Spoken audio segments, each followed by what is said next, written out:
Analyser de la même manière aussi cette séquence Philippe, si j'ose dire.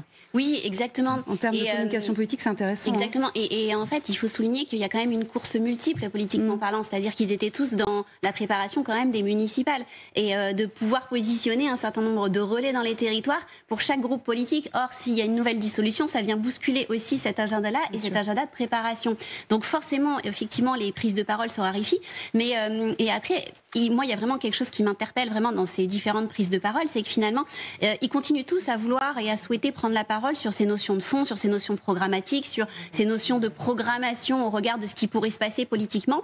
Mais personne, sauf Gérald Darmanin qui a commencé à l'esquisser, ne parle vraiment aux Français de ce qu'ils ressentent, du quelque part mea culpa qui aurait dû être fait politiquement par rapport à cette notion de responsabilité. Et c'est ce qui crée aujourd'hui la déconnexion totale dans les discours. Ils peuvent tous prendre la parole aujourd'hui, ils peuvent tous la raréfier. Ceci dit, ils n'ont pas la bonne fréquence pour parler aux Français. Et moi, je suis allée voir Édouard Philippe justement pour la dédicace de son livre, parce que la façon dont il l'avait vendu, il en avait parlé, je voulais savoir ce qu'il ressentait vraiment.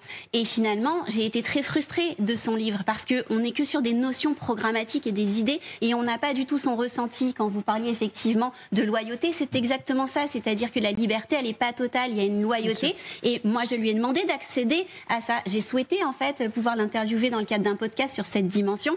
Il n'a pas répondu et il m'a regardé, et donc il n'en pensait pas moins. Donc aujourd'hui, les politiques ne veulent pas prendre la parole sur ce qu'ils ressentent. Gérald Darmanin a dit tout à l'heure en fait qu'il appelait en fait la classe politique et les élites à respecter les sentiments des Français, mais c'est plus que les respecter, c'est aujourd'hui arriver à parler avec eux de ce sentiment. Et c'est ça qui va permettre la reconnexion. Et c'est intéressant ce que vous dites effectivement sur la reconnexion, parce que honnêtement c'est quand même un peu le serpent de mer. C'est un dialogue de sourds depuis le départ. Bien sûr, mais depuis même. Mais parce qu'ils n'ont toujours pas compris. Alors moi je le répète, c'est l'intelligence émotionnelle. Aujourd'hui on est en train d'essayer de combler tout un retard que les politiques ont pour s'adresser en fait aux Français qui sont très en colère. La colère, on n'y répond pas en y ajoutant de la colère, ça ne fonctionne pas. Si vous ne dites pas aux Français que vous les avez compris, si vous ne montrez pas, et notamment la problématique des dépenses publiques, elle est là. Et la notion de culpabilisation et d'infantilisation qu'a utilisé François Bayrou dans son discours lundi n'a fait que rajouter de la colère. D'ailleurs, c'est un peu ce qu'a dit Laurent Wauquiez tout à l'heure. Alors pour le reste de la majorité, du bloc central, on ne sait pas trop comment les appeler, on va dire sur l'EPR, on va se concentrer sur le groupe Ensemble pour la République. La Réunion